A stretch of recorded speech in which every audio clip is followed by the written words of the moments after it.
Hey, it's Chronologically Gaming, the only channel that's perpetually retro because we're playing every video game in order of release. Welcome to the Backlog, where we're making sure no game is left behind as we go back to see the games we missed the first time around on the live show.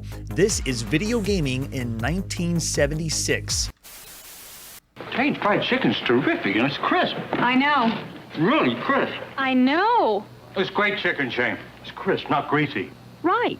The crisp goes in the chicken because Crisco oil stays in the pan. All the oil. We were last playing Breakout in the arcade, the best video game of 1976. So far, let's see what our next game is. We're going to hang out in the arcade even longer, and I couldn't agree more. I'm so glad we're here in the arcades. Our next video game is Indy 4, the 181st game we've seen on Chronologically Gaming. Let's check it out together. This one we've already seen before previously on the show, but we couldn't play it. Now we're actually going to go to the arcades and play some Indy 4. This game is only available in the arcade. It marks the 142nd game we've seen in the arcades so far on Chronologically Gaming. This is by Atari, Atari's 29th game we've seen so far, and their 28th that we've seen in the arcades. The only thing at home was Pong, the official Pong at home. But don't forget about Key Games, which also is published by Atari, and their very start when they were Syzygy in Engineering. Say that 3 times fast. This advertisement flyer is one we've seen before. It's basically a scaled down version of Indy 800, most likely because it's very expensive to bring an 8-player video game into arcades. So hey, this one may have sold a little bit better. 1 to 4 players, 25-inch color monitor. It's all right here. And you can see it says Key Games on the front of this one. Flip over the advertisement flyer. It explains about the car race. Example of the screenshot. And is that a dollar bill that you can put in? Nice. Get a lot of money, a whole dollar to play a video game? That would be crazy. At least right now in 1976. There's an example of the arcade cabinet. Really, really nice artwork. The first time around on the live show, some of the artwork we got wasn't the best quality. And so it's nice to have a better look of what the arcade cabinet would look like. But obviously the best way is to go to the arcade and see if you can play some of these vintage arcade games yourself. It's pretty cool. You can see we got a steering wheel. We got the pedals down below. Love it. And there's the arcade marquee for Indy 4, 4-player racing video games. Yeah, there's another ad that you would have seen, and then an example of the screenshot. We do have the manual. The manual is extremely technical. All it goes into is the build, the process, and making sure you have all of the system set up correctly. It doesn't really go into the game itself or gameplay itself. It's almost like Atari knew. You've heard of Indy 800. You've heard of driving games before. Just after you assemble this, you'll figure it out. You'll know how the game works. So we will not be going through the whole detail of the manual because they just don't describe it as well. All right, so let's go to the arcades and play some Indy 4. This is by Atari, released May 17th, 1976. There we go. This is like the first boot up, the very first time you would have played the game. Indy 4 debuts in 1976 as a scaled-down successor to the 8-player Indy 800. Designed for 4 simultaneous players, it features a large cabinet with 4 steering wheels and a shared overhead track view. Unlike earlier color overlay racers, Indy 4 uses a full-color RGB display, giving each car and the track clear visual distinction. The game emphasizes head-to-head competition, with players steering their color-coded cars through tight corners while jostling for position. More compact and practical for operators than its predecessor, Indy 4 becomes an early landmark in multiplayer arcade racing, showing how social play can transform the arcade experience. This game really needs people to play. You have to have competitors to play with. However, if you wanted to, like myself, you're all alone and there's no one else, you can drive around the track all on your own.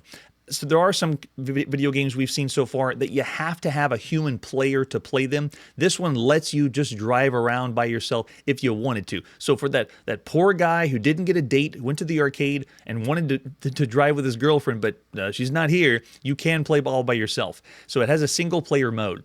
The simultaneous 4-player video game, though, isn't really new. You can see all the cars spinning because they're expecting to pick up the wheel spinning around. The 4-player games, though, isn't something new. This is the 52nd simultaneous 4-player multiplayer video game or higher. There's also Steeplechase, which is 6 players. Indy 800 was 8 players, and EVR Race was 10 players, but I don't think that one counts. It was just sports betting. You just push a button to bet. This one marks the 19th racing or driving game that we've seen so far on Chronologically Gaming. I'm going to go ahead and put a coin in as it flashes around. It's waiting. Quick, someone else come in. This is your time to join if you want to play. I'm just going to be the only one here. So there's me steering the steering wheel, pushing my foot down the pedal, and we're going. It slowly accelerates. There's no gear shifter. All it is pedals and the wheel to play. And yeah, it controls and plays like the other racing games we've seen up to this point. Grand Track 10 is where this all started, and this one is very similar. Atari was or Key Games, either one was the one that started the idea for these racing games, and they were great. They still are a blast to play. This one's still very fun. This feels more like I'm doing a time trial, because this game, whether you play by yourself or with other people, it's all timed. It's a video game with a time constraint. So how long can you go? How many laps can you go before the time goes out, and then you win? So it's really not like you're getting to play multiple laps or a certain number of laps. It's just go around the track. You can see the score is going up the farther I go. So how far can you go before the time limit runs out? As far as racing and driving games go, we refer to these as arcade racing games. All on one screen, top down, all the action's right here. This is the 5th arcade racing video game.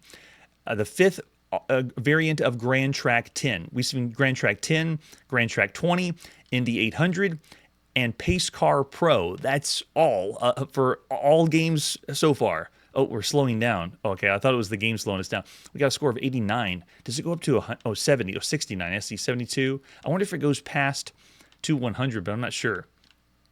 The time constraint also is not new. This marks the 29th video game we've played that has a time constraint.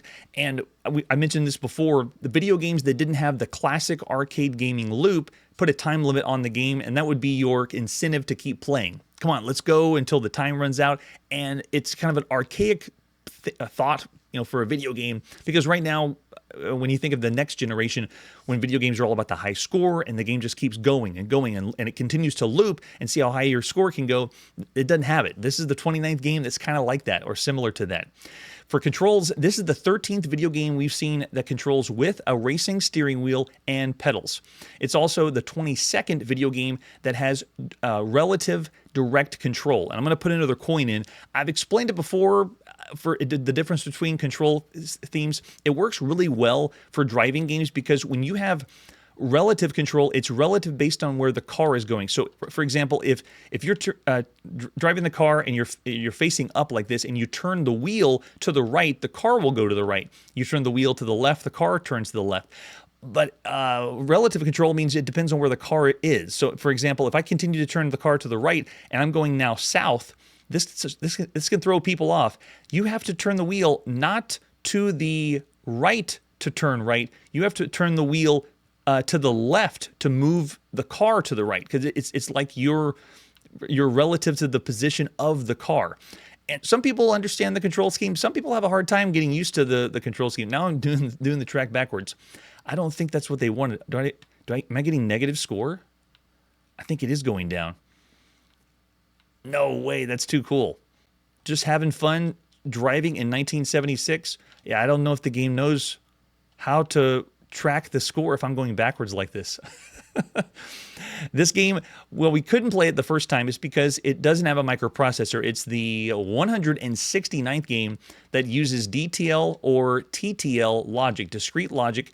And so this is running on a simulator. We're playing this off of the DICE emulator. That's why we were going back on the backlog and being able to play these games instead of just saying, okay, there's the game, and we move on to the next one. This is also the 7th video game, when you played it in the arcades, that is using stereo sound.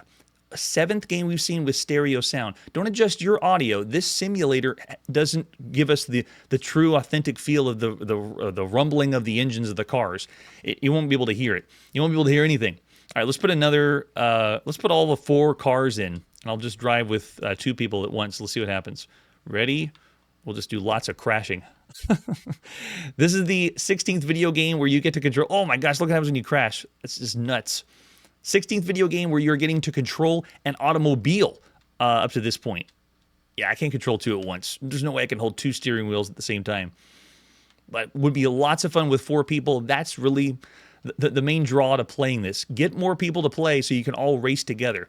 This is something that is still fun today. So seeing and playing this in 1976 is still excellent. And you could argue, of course, more people, more fun. Atari 800 would be better than this. That one we didn't get to play ourselves, and it did have a full color display. It didn't use an overlay, and we're getting more, or I should say, we're getting so many games that are using overlays to enhance the graphics that it's kind of refreshing that this video game, what we're seeing here, the colors are from the game. It is not because someone put a plexiglass overlay or a reflection or anything like that. That's a load of fun. All right, there you go. There's a taste of what Indy 4 was like to play the first time in 1976. So of all the games you could play right now in the arcade, this is excellent. Now, it doesn't have the appeal of something that's fresh or new or groundbreaking because we've seen clones of this, but this is still very, very well done. I'm going 4 stars for all the games you could play up to this point, 1976, for Indy 4. All right, with that, let's see what our next game is in this crazy quest to see and play everything. Our next video game takes us to the arcade as well. This is Sky War. Let's check it out together because this is one we didn't see on the backlog.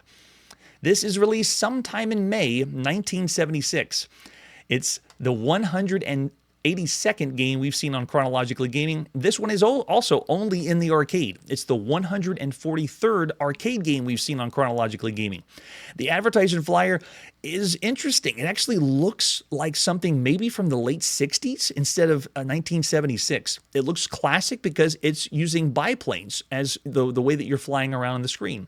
This game is by Mirko Games, the 5th time we've seen this company bringing us games like Champion Ping Pong, Challenge, Slam, and PT 109. Sky War is an aerial combat game for 2 players. Planes are controlled by dual joysticks, one of which has a fire button. The airplanes are represented in 2D, and a sticker overlay is used to show clouds. The goal is to shoot each other down. That description sounds like a few of the other games we played before. This advertisement flyer tells us they got realistic cloud overlays. The advertising is actually trying to tell you how cool it is to have cloud overlays. I say the game needs to have clouds, but that's for the future of video games. And then you flip this over. This is the example of the cocktail cabinet. Same, we got 4 hand-contoured stick controls. Doesn't even call them joysticks in the manual. Thumb fire button for instant player reaction. Man, I love reading the advertisement flyers for games of this vintage. I actually leave this up so you can read it yourself because we're not reading everything that's on the screen, but it's just fascinating. Look at it. The entire thing looks entirely out of wood grain. Why are the joysticks not made of wood? That's what it should have been. So this game is multiplayer competitive only. You have to have someone else to play with. Otherwise, you're just flying around yourself after you put the coin in. We call these games multi-directional shooters. It's the 11th multi-directional shooter we've seen so far on Chronologically Gaming, starting all the way back in 1971. And it is assisted with the overlay, those clouds. It's the 60th video game we've seen that has an overlay, the 33rd video game that we've seen so far in the arcade. I like to call these games dual shooters, where you and someone else are shooting against one another. And the reason I brought that up is because since 1971, the first 2 games we saw on the channel, there was just you pitted against someone else and you're shooting each other out. This is the 17th dual shooter that we've seen so far on Chronologically Gaming. And it does have a time constraint. Keep shooting until the time runs out. The 30th video game utilizing a time constraint. The dual joysticks is a little bit more rare. This is the 10th game we've seen with dual joysticks. Both of these, to my knowledge, are vertically oriented joysticks, similar to Tank or Tank 2. We also saw dual joysticks in Robot, Tankers, Ace, Biplane, and then Western Gun and Gunfight all had this dual joystick idea, but not the same with vertical orientation. You flip this over in the back, and look at this. This is kind of rare for an advertisement flyer, and I'm wondering if this is an official one or someone dug this out, that they're opening it up and showing the control. They're showing the wiring underneath and the PCB. Look at the boards underneath this.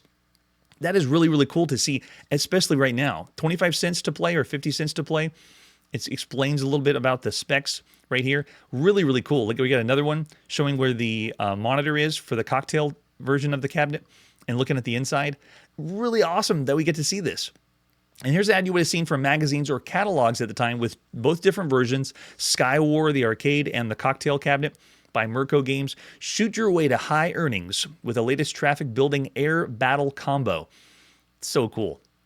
So, like I said, this is very close to Ace that we've already seen. It's very close to Biplane that we've seen. It's Mirko cashing in on that craze.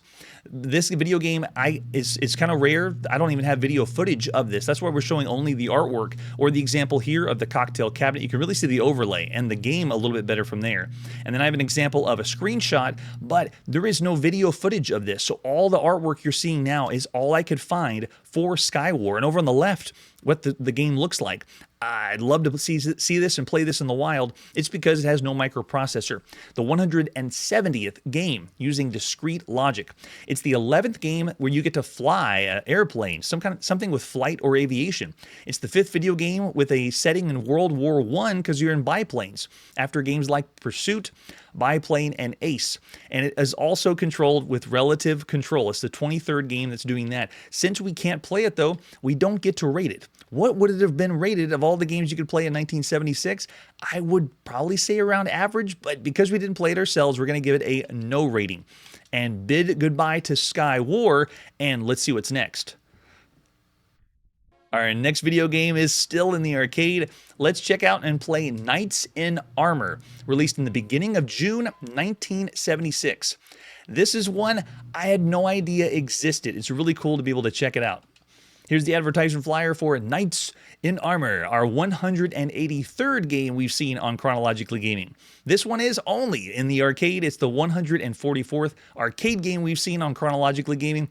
This one's done by Product Support Engineering. The second time we've seen this company after Maneater. That's the only other game we've seen so far. Knights in Armor already is styled a little different. Doesn't this look like it was released later or something that's not from 1970s? Look at the example of the arcade cabinet. It's got silver. And where's the wood grain? It's like it's from the future almost. It's also trying to do a medieval theme, which is kind of interesting. It explains all the stats and specs down at the bottom just to prove that it's real. A lot of these video games on the backlog that we missed the first time around, the only reason I know that they're real is because someone found the artwork, because this arcade cabinet is a really rare one as well. Here's the ad you would have seen from magazines. The new video game from PSE. Look, Sir James, my wife's cooking isn't really that bad. So they're going to advertise it, that you're going to be fighting each other for your wife's glory. And I guess that's the ladies down at the bottom. Oh man, it's too cool. It is just crazy. You can see an example of the screenshot right there. Now, if that's it, this arcade cabinet and the example of the screenshot, that's all we would have to go for. And this is a little bit more zoomed in. Look how large the characters are. That's what they boast on the advertisement flyer too. You can see there's a score at the top. They don't have a high score, but they're keeping score. But besides this, I have some video footage of the game in action, so you can actually see what is going on. Two knights challenge each other in a jousting contest. Players choose either the Black Knight or the White Knight and battle each other in a series of 8, 10, or 12 jousts, depending on what the operator sets them for. This one, you have to have someone else to play with. There is no computer, there's no AI. Get someone else and you can play together. It's a multiplayer, competitive only game. This marks the second time we've seen an equestrian video game or horse riding video game after Steeplechase, even though you're really not controlling the horse. This is also the very first time we've seen any video game that has jousting involved. I did not know this one existed. There is jousting before joust? Yeah, there it is. Right here. This one takes an interesting perspective as well. It's a diagonal down perspective. It's not just side view. It's not just top down. I know the characters look like they're in a side view, but because of the perspective, it's kind of unique. It's the third time we've seen a video game with this perspective. And it's also the only other two games that have been like this were Western Gun or Gunfight when it came to North America. It's the second time we've seen any video game with this medieval setting after Invasion on the Magnavox Odyssey. So it's not really a fantasy theme. It's just medieval. You know, there's no wizards, there's no spells or anything like that, but it's a medieval setting. It's the 61st video game with an overlay to assist. The green that you're seeing here and the color that you're seeing, oh yeah, that's an overlay. It's not part of the game. It's the 34th overlay video game we've seen in the arcades, and it's still using 2 joysticks. It's a dual joystick game. If you look down at the bottom, it's the 11th time we've seen a video game using dual joysticks. They're both vertical, just like with the Tank and Tank 2 and Tankers and all those games. They're using 1 joystick to move your shield up and down and 1 joystick to move your lance up and down.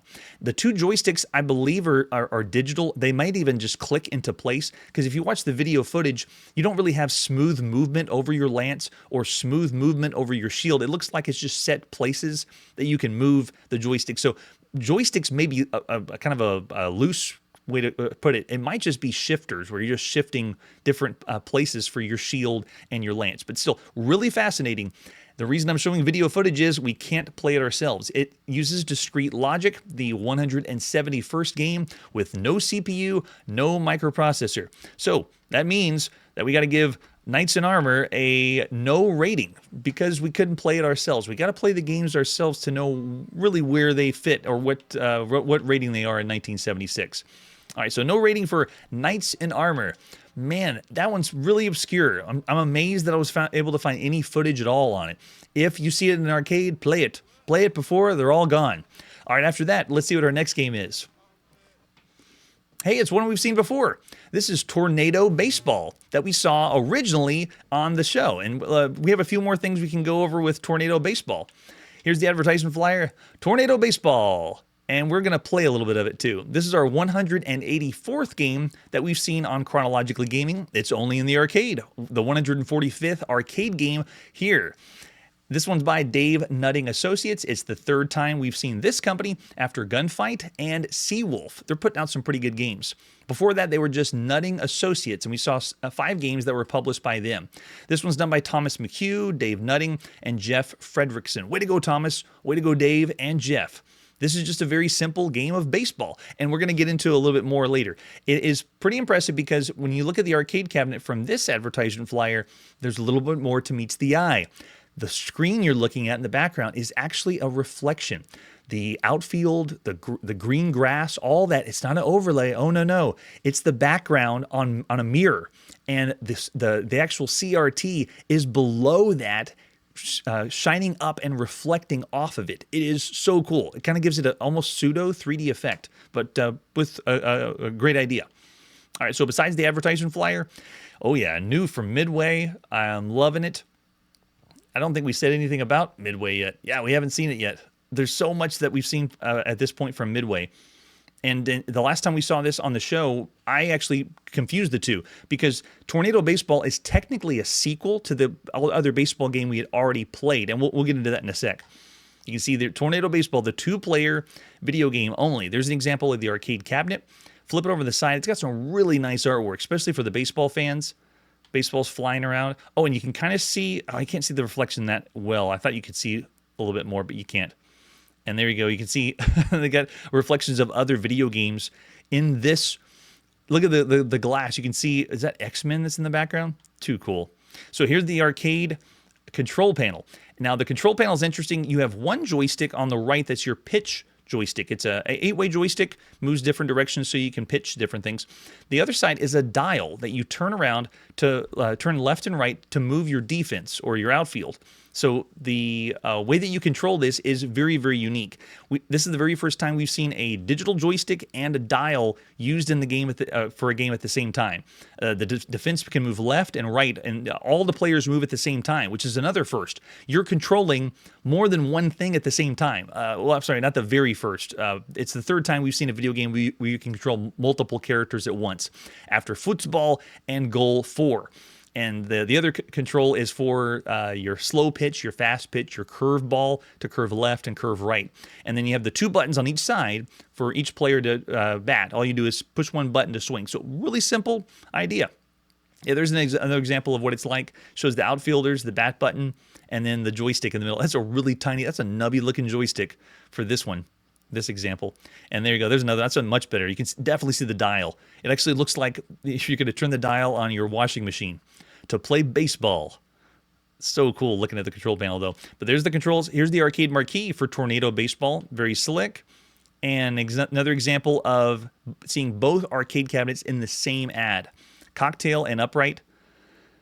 It's fascinating because only just a few years ago was like the invention of the cocktail arcade cabinet. Now, for video games, there's been cocktail cabinets for mechanical games, so it's not like video games invented the idea because, you know, the CRT, no, there's been other mechanical games that had it before then. There's the example of the screenshot.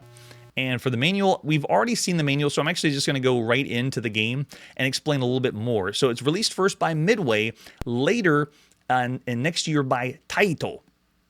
This is June 5th, 1976. So it's a very simple game of baseball implemented with stick figures.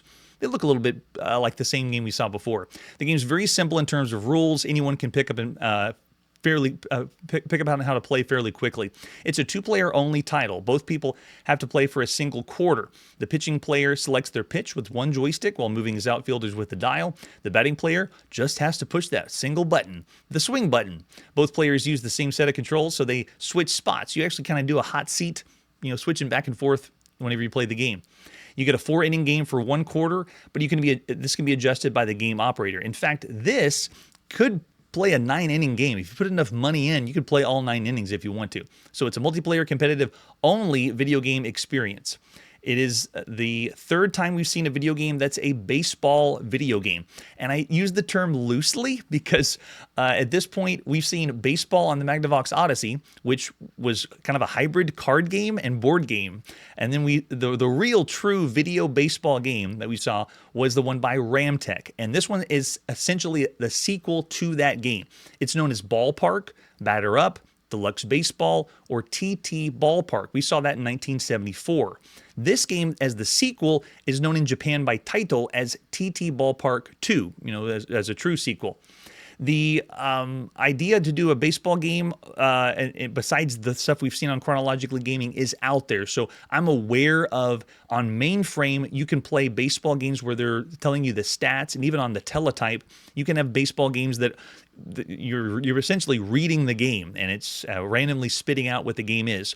So those are possible to play if you had the mainframe. But since we don't do mainframe games, we're just saying this one is the third baseball game, and even using Magnavox Odyssey is really loose.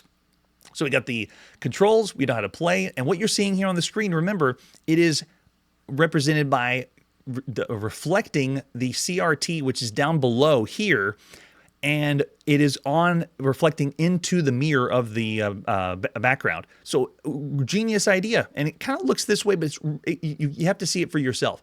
Check out some video footage, and I'm going to include links down below where you can see what baseball is really like on the system itself. It's really cool. All right, let's put a coin in, and we're probably not going to get too far. Let's see if we have there's my outfield. Okay, so I'm starting over with the pitcher. I can move all outfield at the same time. This is me twisting the dial. And then the other joystick, I can throw, the ball down, get a strike. What's my button to do? Let's find the button.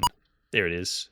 Oh, nice. Got a home run for the first time. So I have to play both. I have to have one hand on that batter button, the swing button, and also control the joystick at the same time. Really difficult to do. So the perspective is a top-down game. It really looks 3D if you saw it in the mirror, but from our purposes, we call it top-down. The settings contemporary, and this is still using something else to assist with the graphics, so overlay, but just done very differently. It's the 60-second overlay video game we've seen so far, the 35th that we've seen in the arcades up to this point, and the reason I'm playing this game is because it's using the Midway 8080 CPU. It has a microprocessor. The only other games so far that have a microprocessor that we've seen on Chronologically Gaming have been Gunfight, PT-109, the games for the RCA Coin Arcade, Shark, Seawolf, and Quiz Show. Oh, and possibly Destruction Derby and Sea Battle. That's just because I couldn't completely know for sure if they had a CPU. All right, can we go again? Bat, hit it. Oh, I got to move my outfield when I do it. Yeah, you got to be able to catch and be ready in the back.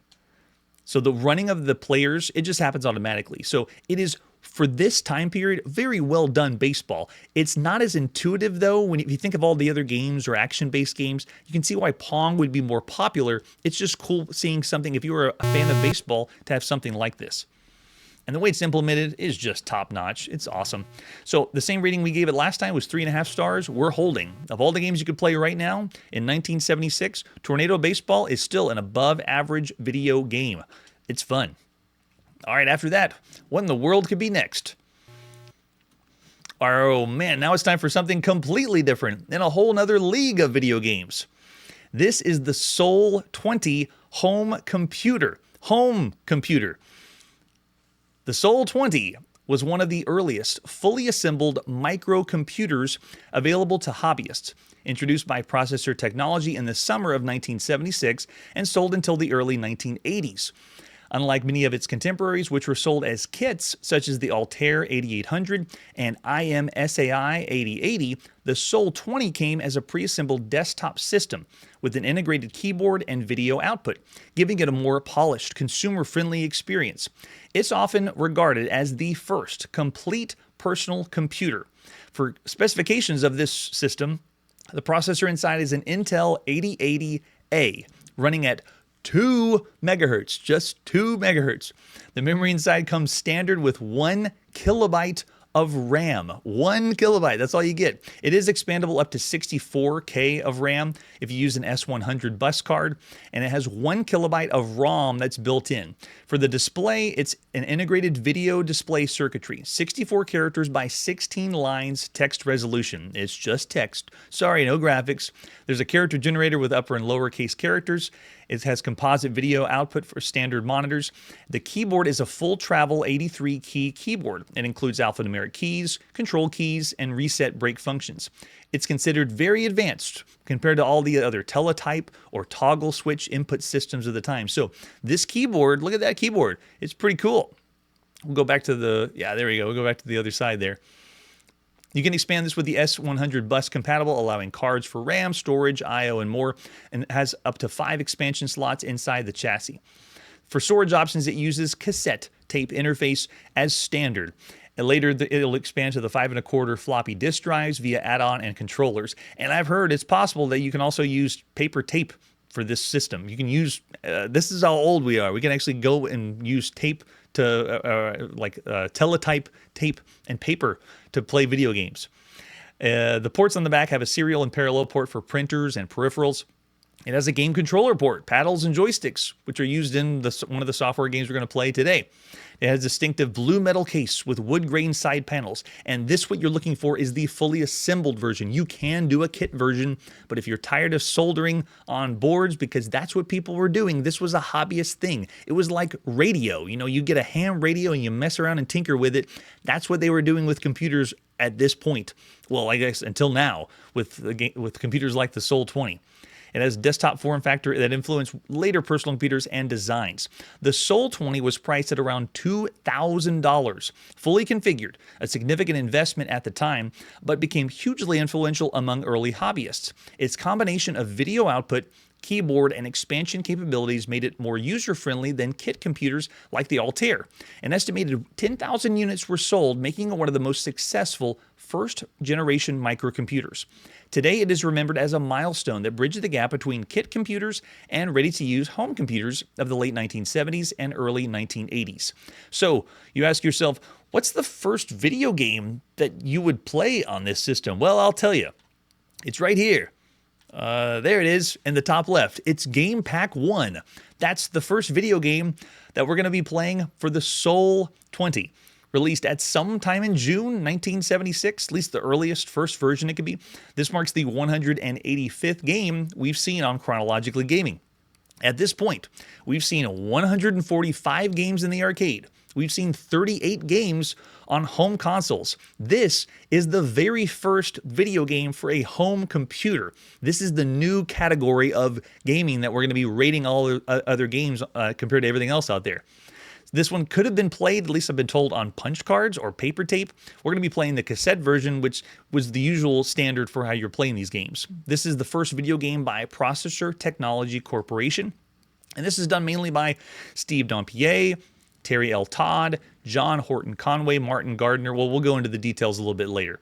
All right, so the game itself, you can see it says to show off your VDM1, in other words, your video display module for the SOL-20. And the reason I'm saying that is you could not have a VDM1 and just use paper tape on this computer if you wanted to. But no, we're going to actually play a video game. It's interesting to note that it actually calls them down here in the software package of this catalog. It says Gamepac 1 is a video game, along with other software you could have gotten by the company that made the SOL-20. And you can see other things that are out there, like the 8080 Focal, the 8K Basic, the MathPack video calculator, the assembler software. But we're looking for the video games, and there's two big ones here. There's Gamepac 1, which is what we're going to play right now, and there's Trek 80, which we're going to see a little bit later.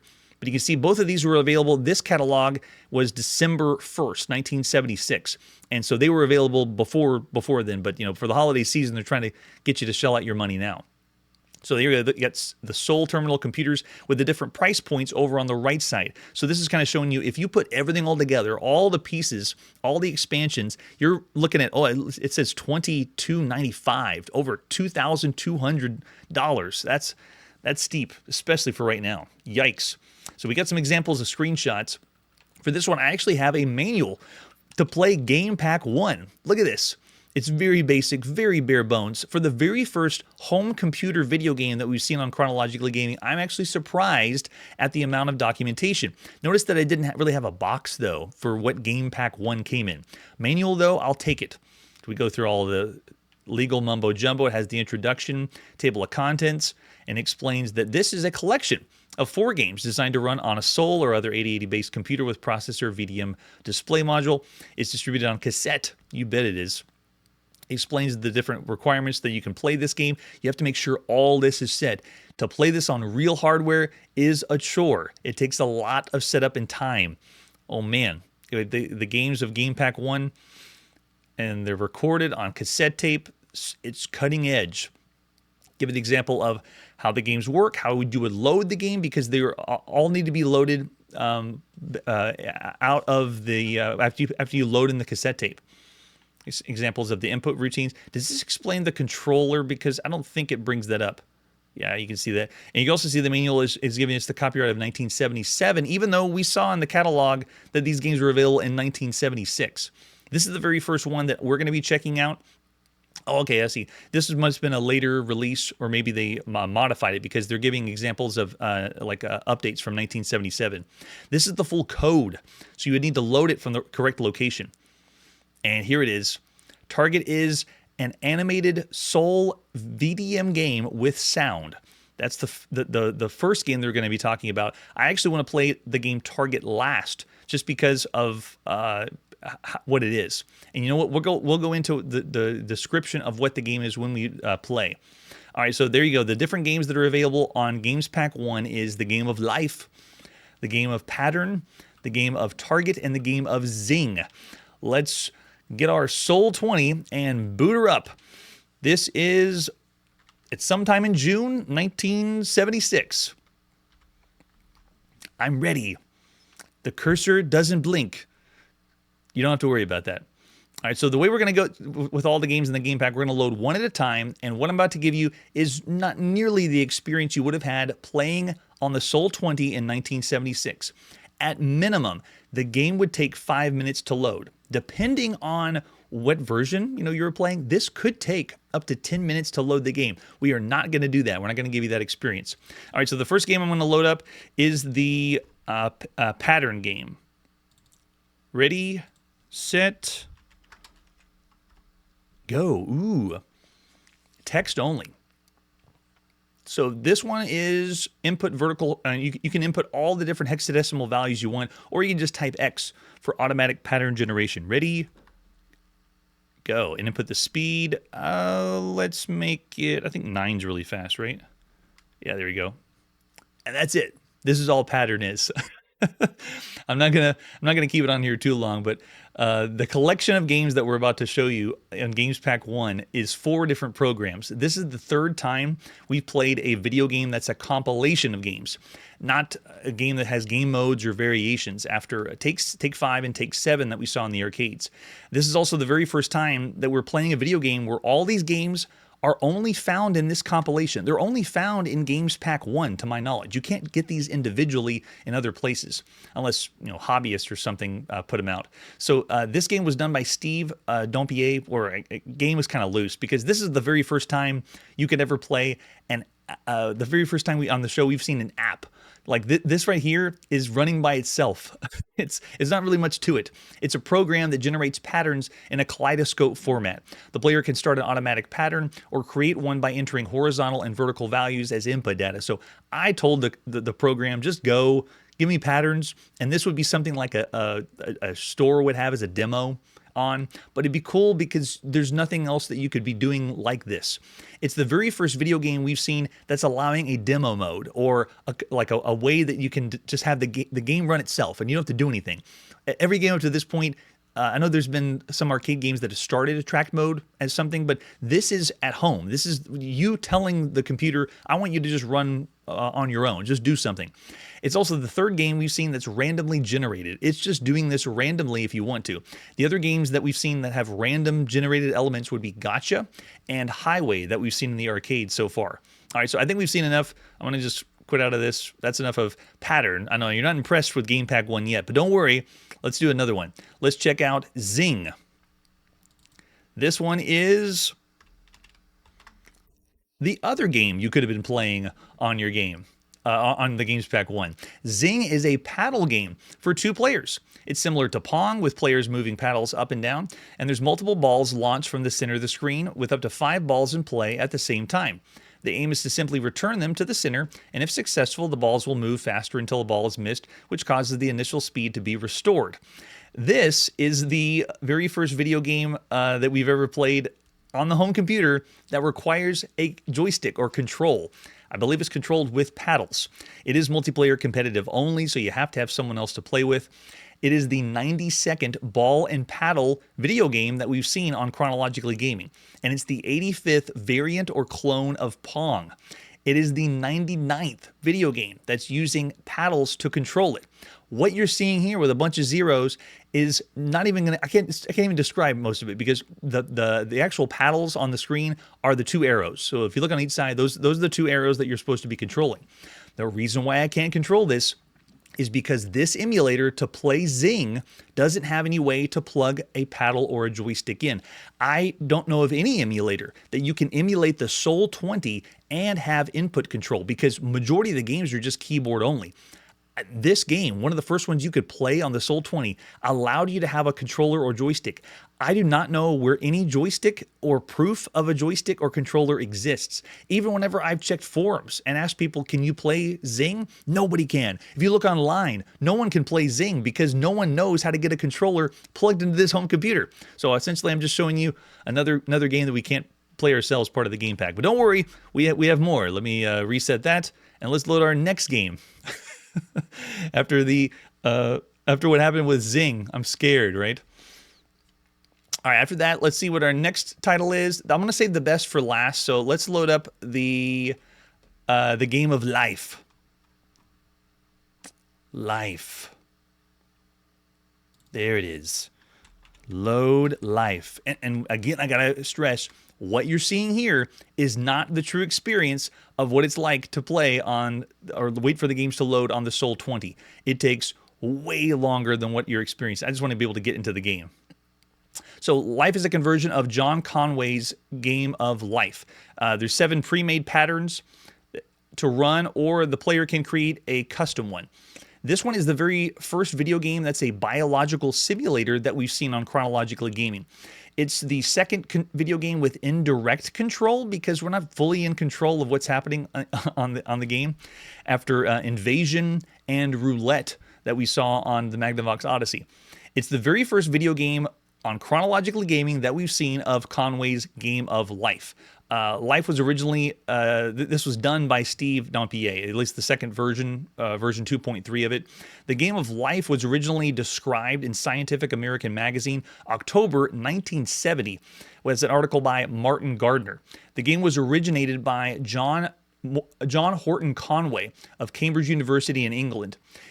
Right now it's available on mainframe, it's available on terminal, and it's available on the Wang 2200 and the Altair 8800. So the first time we've seen this game, but it's not the first time someone could have played. You could have played this before that. I mean, even right now, the sequel, Life 2, is available on mainframe. It's been around since 1972. So if you're clamoring for the sequel of Life, you could be playing that right now.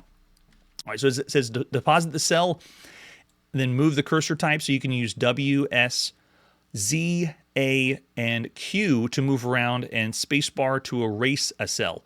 And then it says clear the screen, and then whenever you're ready, you generate a speed of how fast or slow you want it to go. Hold down the control key and type a move key above if you want to move, but we want to deposit and actually create life.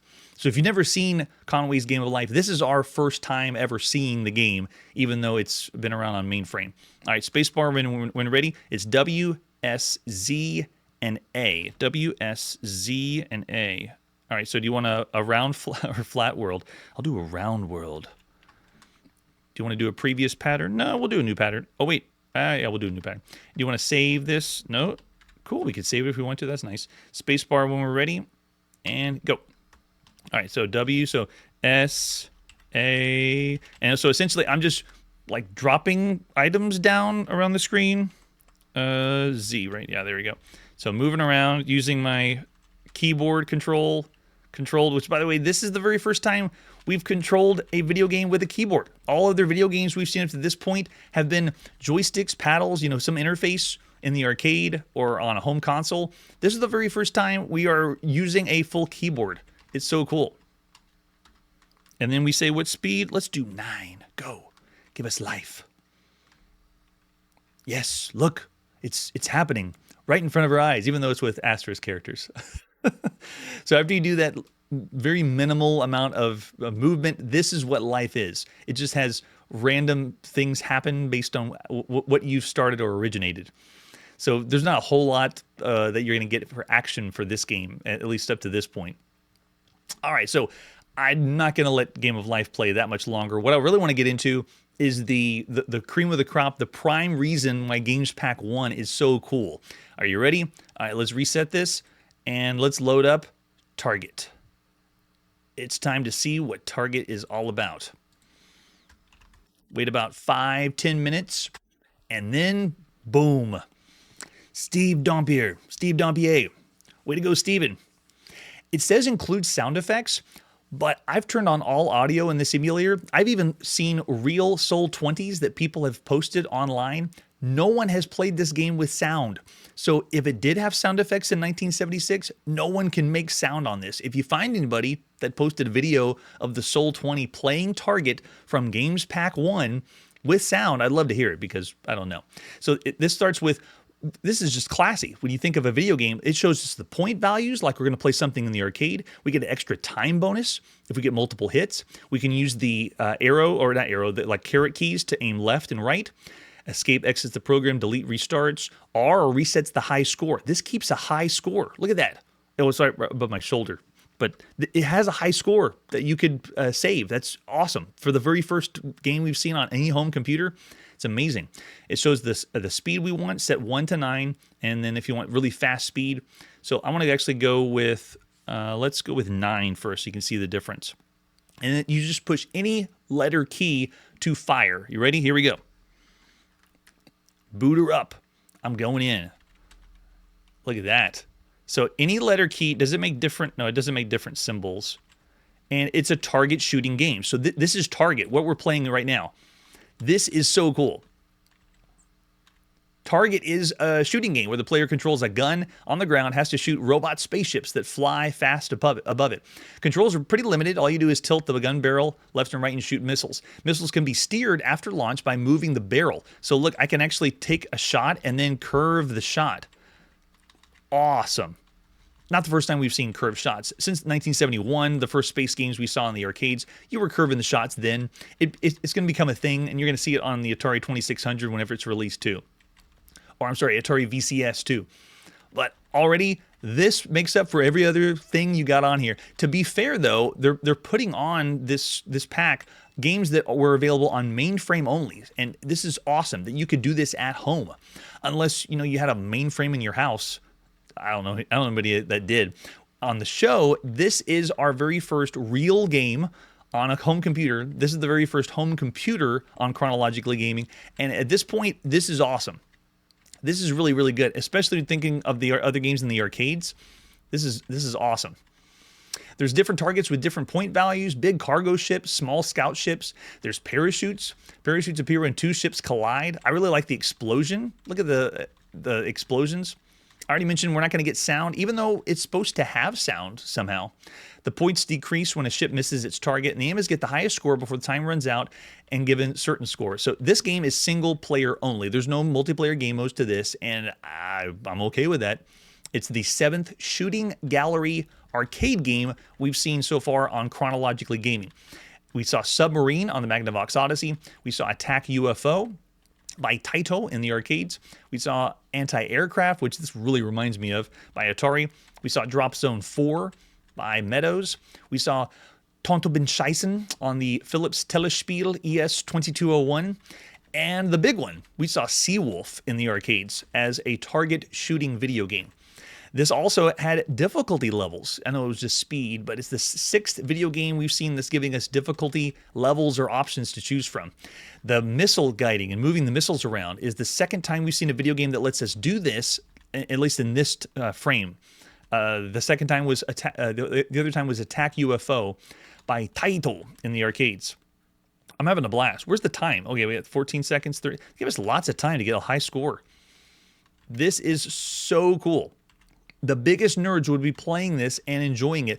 And when you think of all the games we've seen so far in the arcades, this is great. Look at the top. It has the seconds running down. Very well done. Having way too much fun. It's also the very first video game where the graphics are ASCII characters. The graphics are text.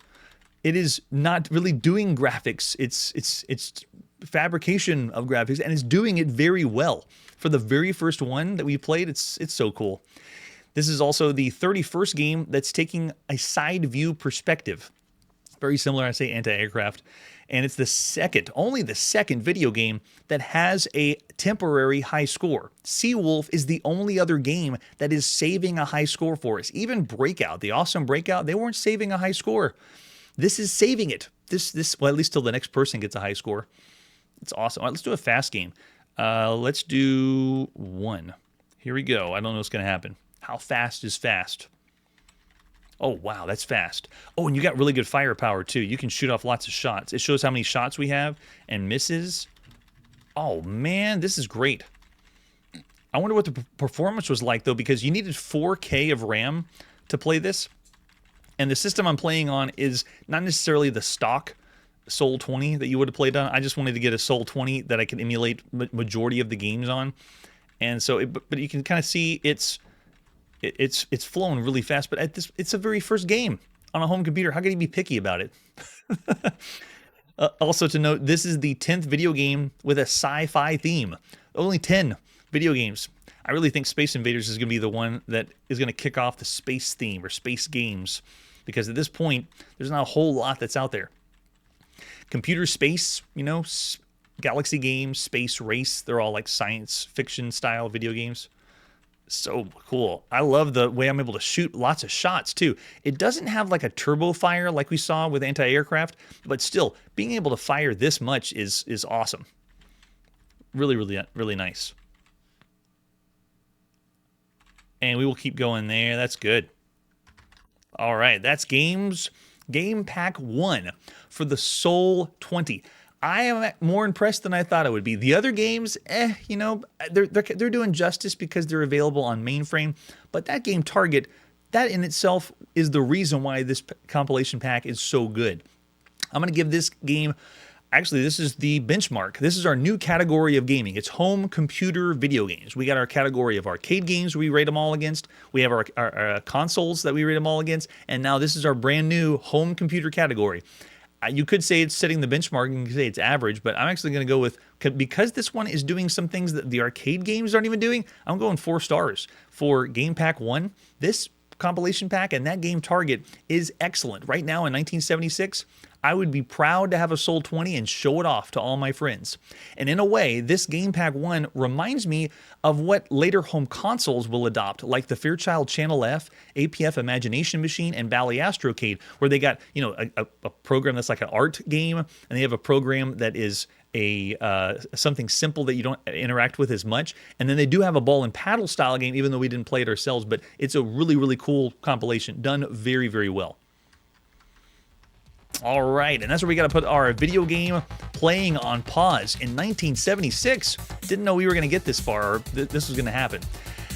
Next time on the Chronologically Gaming Backlog, it's July 1976 in gaming, and we have more to see in the arcade. Will you be building and playing games on the second home computer we will see on the channel? That's it for today, and like I always say, if you can't innovate, then copy, copy, copy. Hey everybody, thanks for checking out the channel and joining me on my quest to play every single video game in order of release. We'll be streaming live every Tuesday at 9 p.m. Central, so join us and be a chronologically gaming influencer, rating the games as we play them. This video wouldn't be possible without Launchbox, RetroArch, and Maine. Tell all your friends there's some crazy guy named Chronologically Gaming trying to play every video game. We have links down below that give more information on the games we played this episode, as well as our Discord and Patreon. There's a link called All the Games We Have Played. If you go there, it's a list of everything, and you can click right to the game you want to see. Chronologically Gaming is the name to look for. We are perpetually retro, and we will catch you next time.